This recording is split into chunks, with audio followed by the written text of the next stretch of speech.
Hello, my name is Mallory Jenna Robinson. Join me on A Hateful Homicide, a true crime podcast dedicated to telling the stories regarding the murders of transgender, gender non-binary, and gender diverse community members in the United States and abroad. This is A Hateful Homicide. 911, what's your emergency? Yeah. A transgender woman has been shot and killed in North Baltimore. Alpha? In the U.S., trans women of color have a life expectancy of just 35 years.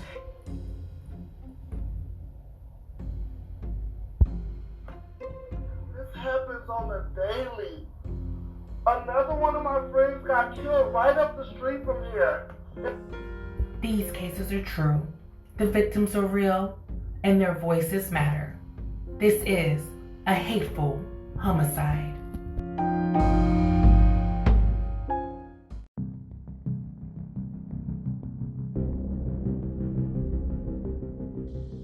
The murder of Bri Golec, Daddy's Girl. Friday, February 13th, 2015, Akron, Ohio. Warning, the following episode you're about to listen to will contain audio evidence of misgendering. Listening discretion is advised. Conversation recorded on February 13th, 2015 at 22:05 on channel 9. Oh my God. Are you guys for real, man? This is like the fourth fucking time I've tried to call 911. Yes, sir. What do you need? What do I need? My son is dying. I think he's dead on the front porch. Okay, where are you at? On this one. Bring an ambulance. Where? 1178 Inman Street, Akron, Ohio. Okay, how old is he? He's 22. Okay. They attacked us. They came into our house. Who did? I don't know who did. A bunch of them came in and attacked our house. Just bring an ambulance real fast, because I think he's dead. I can't. I put a blanket over him. They fucking came in, Okay, can you tell me if he's conscious? No, he's not conscious. I think he's dead. Can you see if he's breathing for me? He's not breathing. Send an ambulance. They're on the way. He's still warm. Okay. Okay, what's your name, sir? Bri Golec.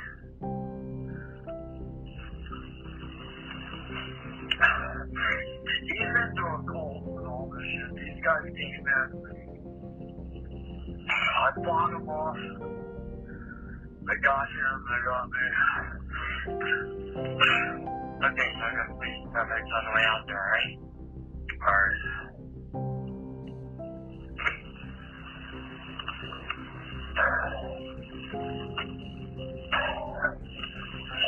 Ambulance. Send an ambulance. We're on the way, sir. I don't know what to do. Okay. I need you to go out there by him, okay? I'm by him right now. He's still warm, but Okay. he's not breathing.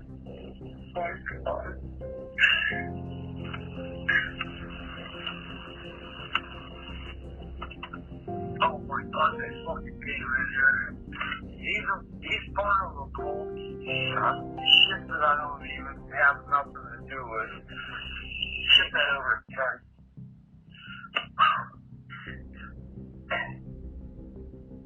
Oh my God. Oh my God.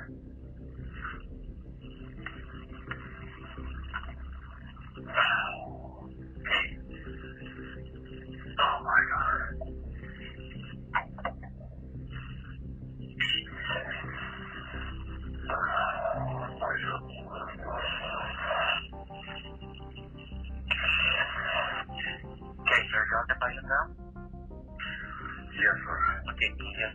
around his back.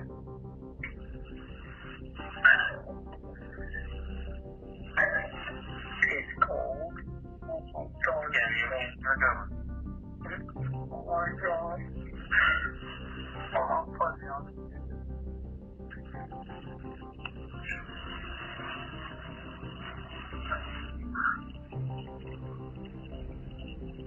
Just turned over, sir? Can you hear me? Yeah, I can hear you fine. My battery's very low. Okay. Are you able to get turned over on his back? Yeah. Yes, turned over now? Yeah. Okay, check to see if he's breathing for me. Put your cheek down by his nose. He's not. Okay. Okay, just test it, and I'll tell you what to do next, alright? I'm pumping his airway. Okay. His airway. Okay. I'm pumping his nose on him.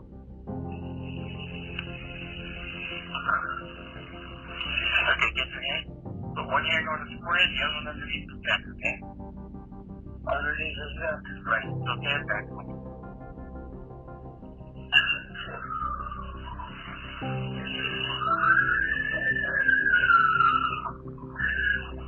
What? Oh my God, they fucking came in.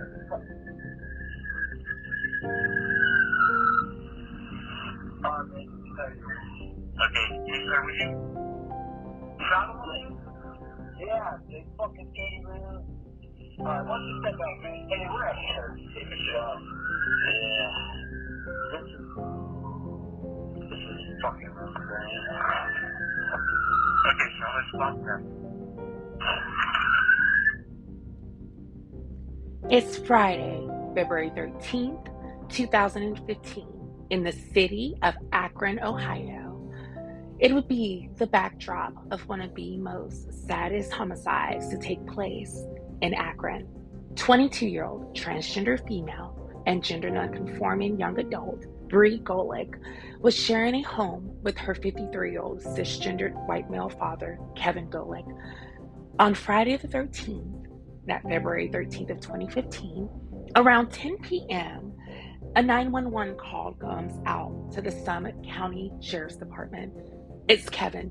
His daughter, 22-year-old Bri, has been stabbed in the neck and is laying on the porch, clinging to life. Unfortunately, when paramedics arrived and performed all life-saving measures, it was too late. Bri was pronounced dead at 10:30 p.m. on Friday, February 13th at 2015. Detectives wanted to know what happened. They immediately bring Bri's father, Kevin, into the Summit County's police department, sheriff's station. And while they're there, Kevin begins to have this conversation with Sheriff Patrick Maloney. And part of this conversation included the fact that his trans daughter, who he loved and supported, was part of a cult. Bri, who was in a rock band and who had a very rock star lifestyle, according to Kevin, had began to get involved in cults. And so what happens is, welcome my audience. Thank you all so much for being part of season 3, episode 3, Daddy's Girl, regarding the hateful homicide of Bri Golec. Oh my goodness, my audience. This case is quite interesting. It has a father and a trans daughter who share a home in Akron on the 1100 block in Akron. And so you have this home that they share, and all of a sudden a 911 call comes out, and the family is trying to figure out exactly what happened, what is going on. Kevin's ex-wife and mother to Bri, Christine Hamlin, immediately races over to the hospital, where she's given the unfortunate news that her daughter and child is deceased. Well, Sheriff Patrick Maloney of the Summit County Sheriff's wanted to know what happened. And again, this case has a lot of just twists and turns. There's this element of cult that's brought in. According to Kevin, Bri was a member of a cult. Bri owed some cult members, gang members, money for drugs. And this now resulted in Bri's hateful homicide. And so initially, Sheriff Patrick Maloney, Christine, Bri's girlfriend, who she shared a home with, all of them are getting this news. They're rushing over to the hospital in Akron and getting this news that Bri is deceased. So they have to wrap their head around what is going on. And of course, the sheriff and other detectives and law enforcement are bringing in other members. So they're interviewing Christine. They're interviewing Bri's fiance. They're interviewing Bri's friends and bandmates. And as they're interviewing these individuals, and they're also interviewing Kevin, since he was the eyewitness to this hateful homicide of his 22-year-old daughter now, whose life has been taken just so viciously on this February 13, 2015 homicide. Now we have a difference of stories, because as Officer Christina Miller is investigating and doing her interviews to the Hamlin family, the Golec family, and friends. One of Bri's friends shares an interesting conversation that Bri had with this friend. And the conversation really centers around the fact that Bri and Kevin, father and daughter, they had been living together. They had recently reconnected, probably within the past several years, so beginning around 2012. And according to this friend, as well as Christine Hamlin, Bri's mom, Kevin and Bri didn't really have much of a relationship growing up. Kevin had been in arrears for child support and had even been arrested and imprisoned in 2007 for lack of paying child support. So, with that being said, Bri's friend, who shall remain anonymous, stated that Bri was very adamant about Kevin contributing financially to the home that Bri shared with her dad and her girlfriend. And so all of this was really, really important when we think of the conversation that they were having with each other, right? You have these individuals, father and daughter, who are having a difference of opinion surrounding rent, surrounding items being taken from the home. According to this friend, Bri had just argued with her dad an hour before the 911 call came in. So Officer Christina Miller and Sheriff Patrick Maloney has some additional questions for Kevin. Well, according to Kevin, he remained adamant that his daughter was in a cult, and as a result, individuals came in, attacked him, attacked her. He tried to defend his daughter, his child that he was getting to know and love. And all of a sudden, before he knew it, knives were out. Bri is stabbed. He's been sliced. There's blood all over the porch and inside the living room. And Bri is dead. So detectives then asked him, did you and Bri have issues regarding money, regarding you contributing to the rent? Well, Kevin said, yeah, sometimes, Bri and I would have little disagreements about like how much I should pay, how much I should contribute. But overall, we had a really good, father-daughter relationship. I was accepting of her gender identity and her expression and her non-conformity. And I also supported her music. So all of these statements, right, is what they're getting from Kevin. This loving and doting dad who wants to be in his daughter's life, who wants to support his trans child, even so much to the point of living with this child and his daughter's girlfriend. Well, according to Bri's girlfriend, a little bit of that was true that Kevin stated. There was a disagreement about how much Kevin should pay. At this point, on February 13th of 2015, Kevin had been residing in the home for about 6 months. And so, he was unemployed. He was getting like a little bit of government assistance. He was supporting with EBT food stamps. So that was kind of his contribution overall. But in reality, bills had to be paid and the show must go on. And so at this point, 6 months into the living arrangement, where Bri has opened up her home to her dad, that she wants to get to know this, beautiful 22-year-old musician. And next thing you know, within 6 months of letting her dad live there, she's now dead. Was this due to rent money? Was there a cult that Bri was part of that ultimately contributed to this hateful homicide? What happened to this daddy's girl on that Friday the 13th, just a day before Valentine's Day in 2015? Well, again, my audience, detectives continue to probe and dig. And as they looked into Bri's past, they realized that Bri wasn't part of a cult, and that Bri didn't have a history of, this overwhelming like drug abuse. However, there had been some domestic violence calls placed out to the Akron, Ohio home that Bri and her dad shared. There was one incident where there was a case of domestic violence, specifically where Kevin was, in this drug and fueled rage, specifically meth.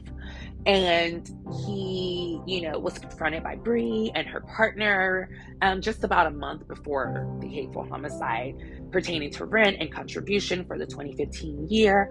And Kevin snapped. He got angry. He was yelling. He, kind of scuffled with Bri and her partner. The authorities were called. He wasn't necessarily charged with domestic violence, but there was a citation for domestic violence as this incident occurred.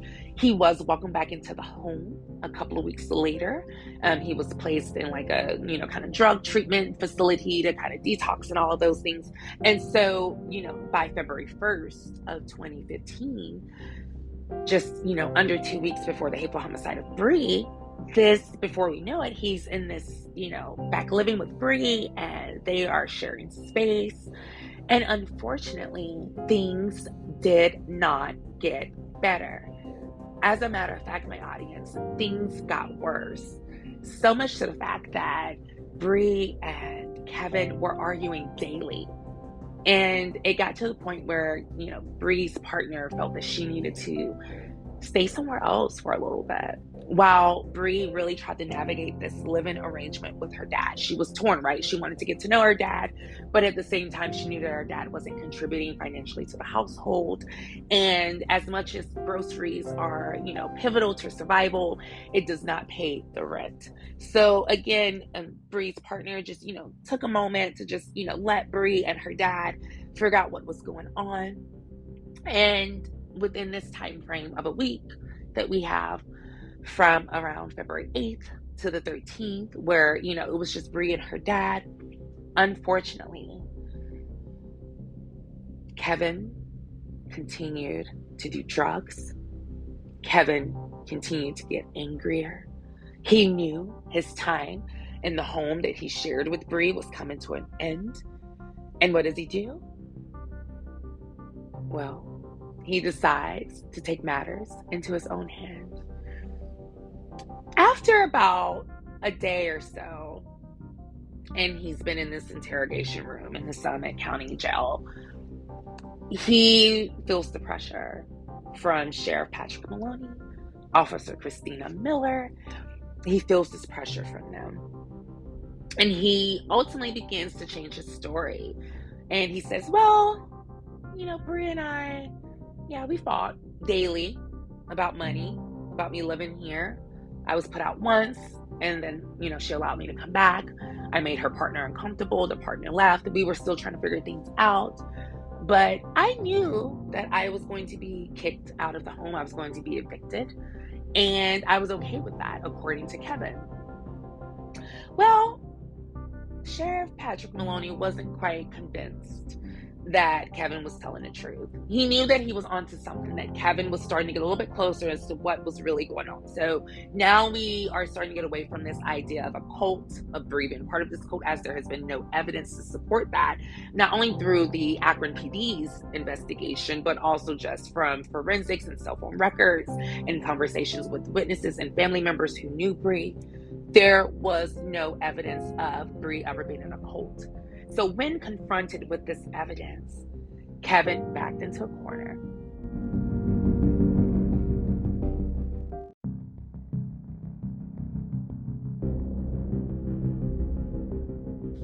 So welcome back, my audience. Again, Kevin has now been backed into a corner.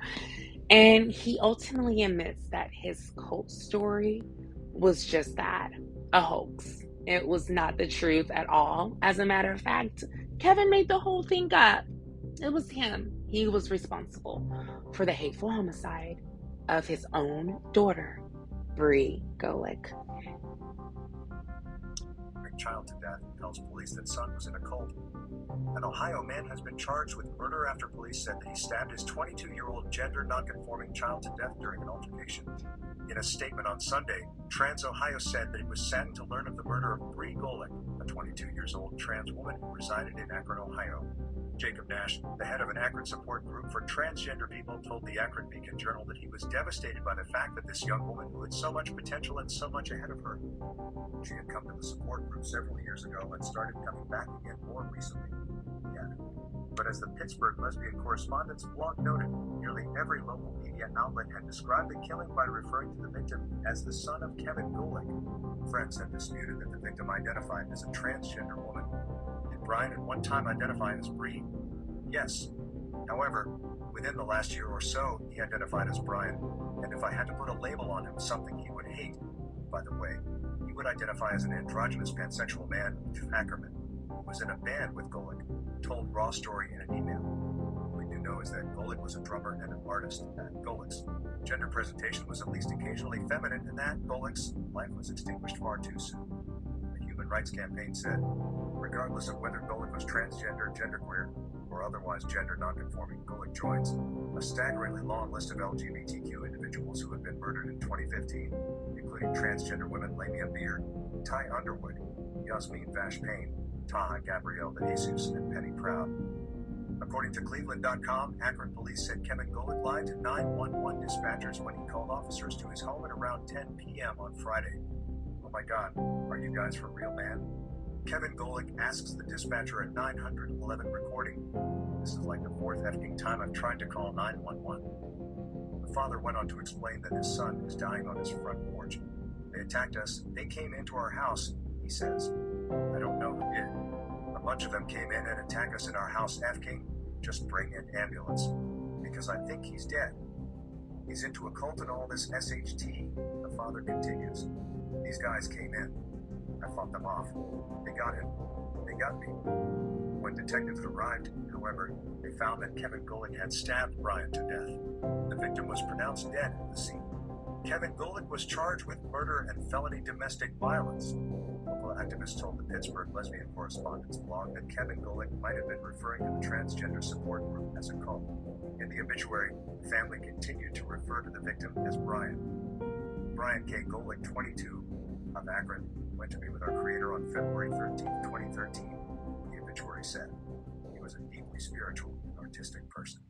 His interests included painting, jewelry making, meditation, martial arts, video games, and anime.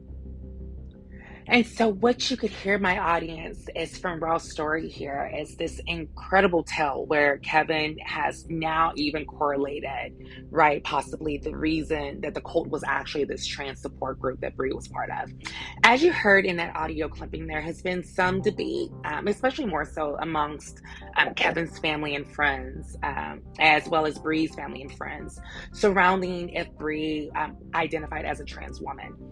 Some family and close friends and say that Bri did not identify as a trans woman, though there is evidence in a lot of articles, credible articles from USA Today, to the Human Rights Campaign, GLAAD, etc., who have all cited Bri as trans femme, trans woman. There's also photos of Bri who had also began HRT at one point.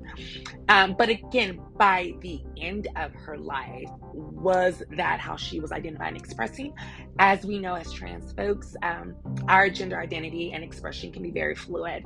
So rather Bri at the time was identifying as Bri, her story is still that of Bri because she was still within her truth as a trans person. And unfortunately, in spaces, as I know all too well, my audience being from Alabama, sometimes, places just aren't ready for you to be outwardly and openly yourself. And, who knows where Bri's life would have ended, at this point, right? If she would have been here and what her gender journey would have looked like.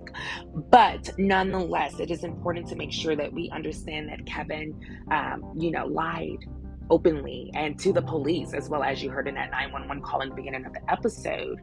And what's heartbreaking is that you have this, parent who is sharing a home on the 1100 block of Edmond Street. And what's sad about this is that, Bri again had opened up her home to Kevin because she knew that Kevin had been living in his truck. But now what I want to do is shift gears and give you a little bit more about Bri Golec, born May 1st, 1992, to Kevin Golec and Christine Hamblin. Bri was an outgoing, incredible, just vivacious youth, introverted at some times, but also was willing to just really be out there and be proud. She had a love for music, rock, heavy metal, was part of an incredible band that she played in, and it was just, such a beautiful journey to see with her and her bandmates to go. They recall where she had played her first live concert back in October 23rd at the Empire in Akron. So this would have been just about 4 months before her hateful homicide. And she played, for the local alternative rock band called Murphy's Children.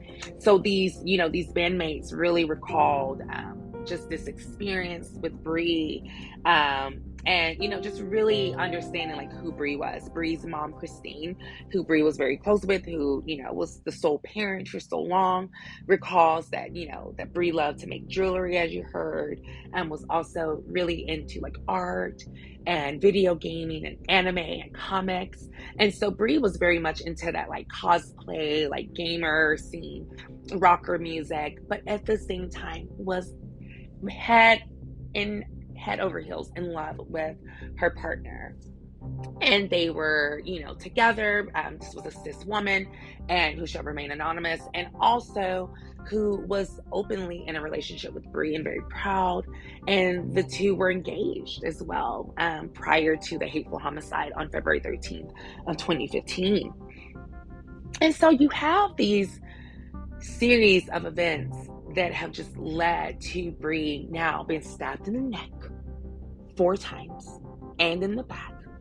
You have Kevin, who has sliced himself on the arm and the deltoid left shoulder, just to, look like he's put up some kind of defensive wounds and has that evidence on his body.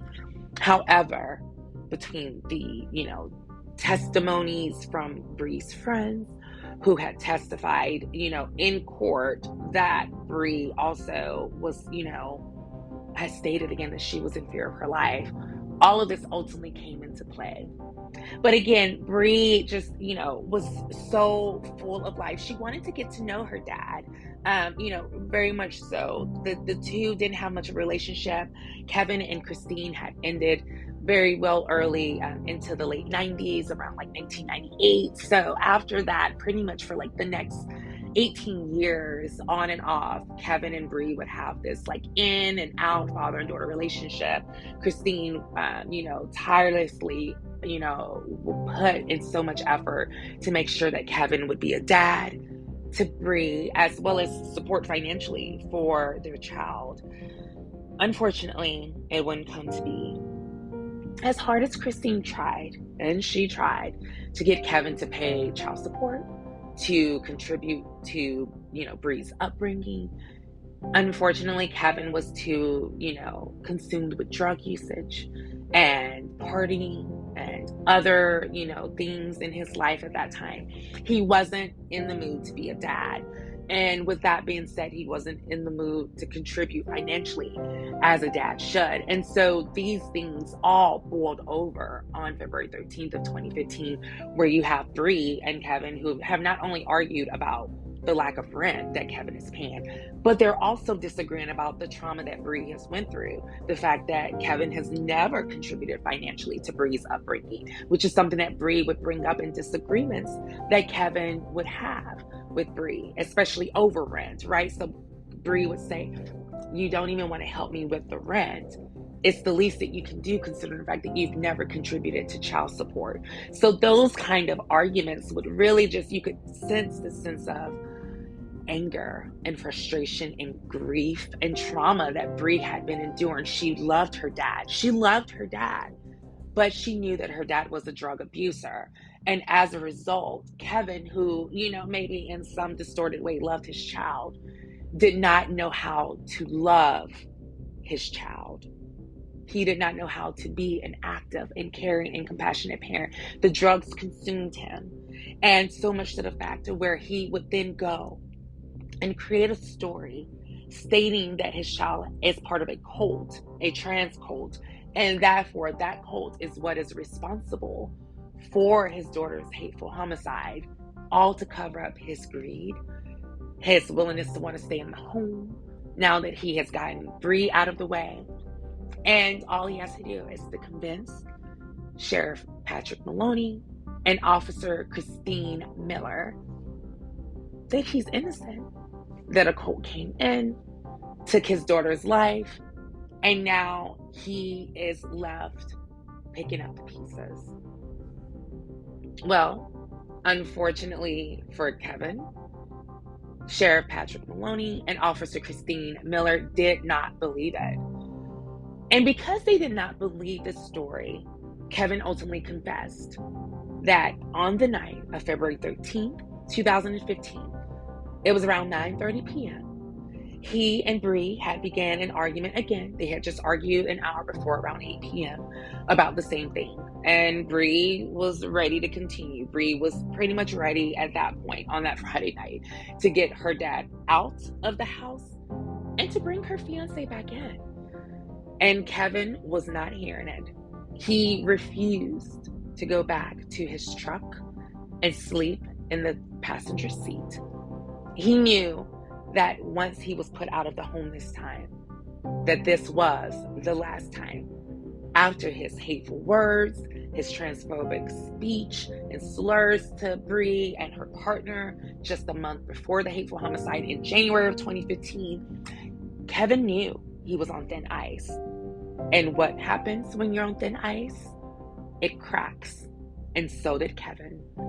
And around 9:50 p.m., he goes and grabs a hunter's knife that he had kept in his truck, comes back into the home, goes up to Bri, who's in the living room, and begins to stab Bri in the neck.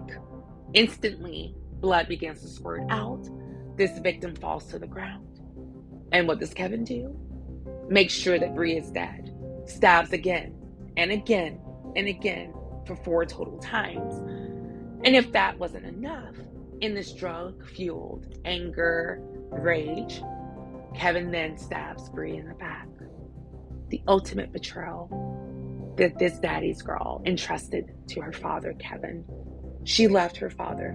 She cared for her father. And what does he do? He murders her because she was ready for him to leave due to his inability to pay the rent and to stay off of drugs. But what's interesting as well, my audience, is I want to shift gears for a moment, and I just want to really highlight the moments that Kevin pointed out. I think it's really important because to talk about cults and really this idea of what that looks like for our community. So many times we as trans folks, it's very common for us to get into different groups, to belong. And that's common for a lot of people, right? Cishet people, however you identify and express, we want to belong. And so certainly as Bri was in the midst of her gender identity journey, she went to spaces in Ohio, in Akron, in Cleveland to get support. And while she confided this to her dad, he would then go and take that narrative and create it as a cult who came in and murdered Bri because she, according to him, didn't want to be trans anymore. So all of this, right, is the narrative that he spun. But why? Why refer to this trans group, these group of friends and support system for Bri as a cult? And what does that mean? And what are cults exactly? And how are they impacting us as a society, especially as trans folks?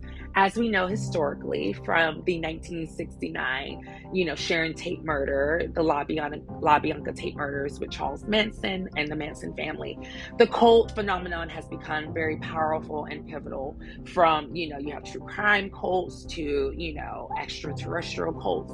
But what does this look like for trans folks and for Bri? And how can they turn out to be deadly? Let's find out. France, November 2017. The three former cult members, researchers at the Anthropology and Psychiatry Department at Mount University, published the results of their study. Their conclusion: what makes someone want to join a cult is a feeling of deep dissatisfaction with life and a need for personal development. Although this may sound obvious, it's also a bit frightening, especially since those same traits apply to millions of people. Perhaps even you. You can have political cults, you can have therapy cults, you have new age cults, you have channeling cults, you have karate cults. Probably you could find a chocolate chip cookie cult if you wanted to. So cults can be built around any type of belief system, and we see that not only in our country but around the world today with the rise of this sort of push for hatred and violence. So it's something that is very prevalent.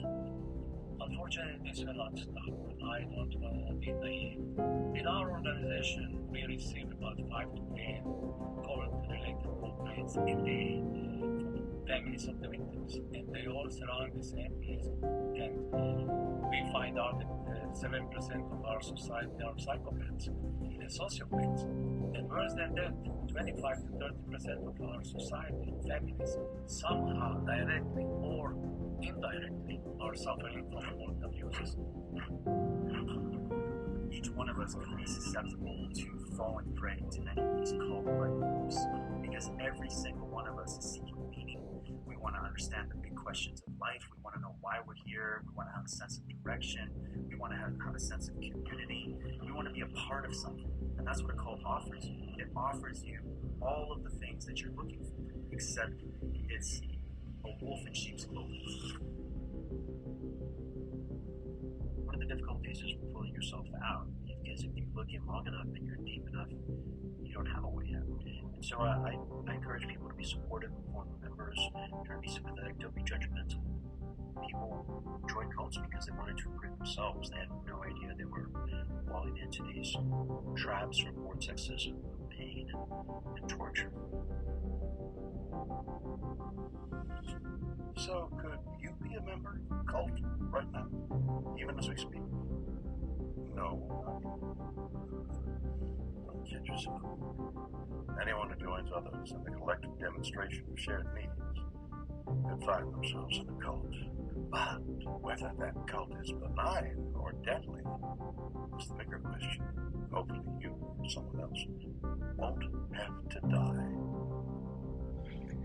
And that's exactly the narrative that Kevin tried to spin to Akron police and Sheriff Patrick Maloney and Officer Christine Miller when he said that a cult came in and stabbed his daughter. And this cult that he was referring to was a group by the name of Trans Ohio. Their mission is to educate, advocate, support community located in Columbus. And when they were interviewed and requested to speak out about what happened to Bri, and of course the allegations that was placed upon them as being one of the organizations to have contributed to this or been the cult, their response was, quote unquote, "Dear Trans Ohio friends, families, and allies, we are saddened to learn of the murder of Bri Golec, a 22-year-old trans woman who resided in Akron, Ohio. Her father has been arrested and is in jail at this time. Please keep our Akron trans community in your thoughts and prayers. We'll provide more info at a later time as they become available. We are community. We stand strong, together, always. And this was issued on Sunday, February 15th of 2015, just 2 days after the hateful homicide of Bri Golec, this daddy's girl who had welcomed her dad into her home just 6 months before and now was dead by the hands of her own father, 53-year-old cisgendered white male, Kevin Golec. And as we conclude this case, my audience, I just want to say to you, Bri Golec, our love bug, we remember you.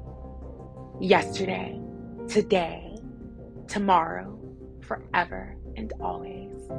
Born May 1st, 1992, and resting on since February 13th of 2015.